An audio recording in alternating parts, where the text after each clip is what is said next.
অসম বিধানসভাত অস্থিৰে যদি অসমৰ বিধায়কবিলাকৰ দৰমহা বঢ়াব লাগে, অসমৰ সকলো কৰ্মচাৰীৰ দৰমহা বঢ়াব লাগে আৰু অসমৰ বিধায়কসকলৰ পেঞ্চন যদি বৃদ্ধি কৰিব লাগে, অসমৰ সকলো কৰ্মচাৰীৰ পেঞ্চন বৃদ্ধি কৰিব লাগে, আমি ৰাইজৰ সেৱা কৰিবলৈ এইটো আমাৰ ছ'চিয়েল চাৰ্ভিচ।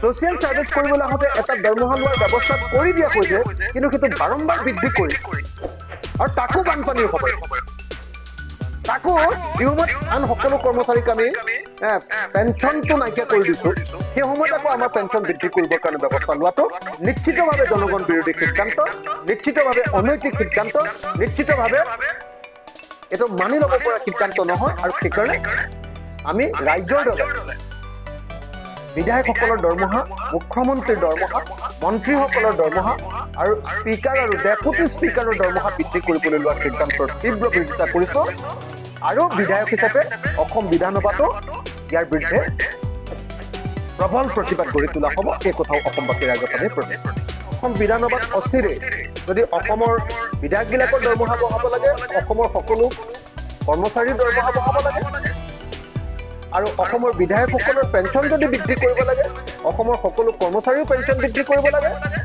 আৰু অসম চৰকাৰে অন্যান্য মানুহক ধৰক অৰুণোদয় আঁচনিত পইচা দিয়ে, অৰুণোদয় আঁচনিত 1250 টকা দিয়ে, সেইটো বৃদ্ধি কৰিব লাগে। তেতিয়াহ'লে বৃদ্ধ পেঞ্চন মাত্ৰ 250 টকা দিয়ে, সেইটো বৃদ্ধি কৰিব লাগে।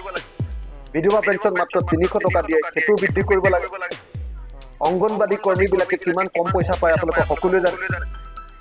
আশা কৰ্মীবিলাকে কিমান পইচা কম পায়, তাৰপিছত আপোনাৰ ৰান্ধনীবিলাকে কিমান কম পইচা পায়, তেওঁলোকক আমি হাতে মাৰিছোঁ, তেওঁলোকক আমি নেখাই নুগুৱাই শুকুৱাই ৰাখিছোঁ।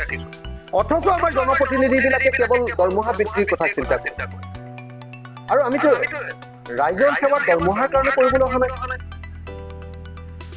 দৰমহা লোৱা কথাটোৱে আচলতে বিপদে, আমি ৰাইজৰ সেৱা কৰিবলৈ আহিছোঁ। এইটো আমাৰ ছ'চিয়েল চাৰ্ভিচ।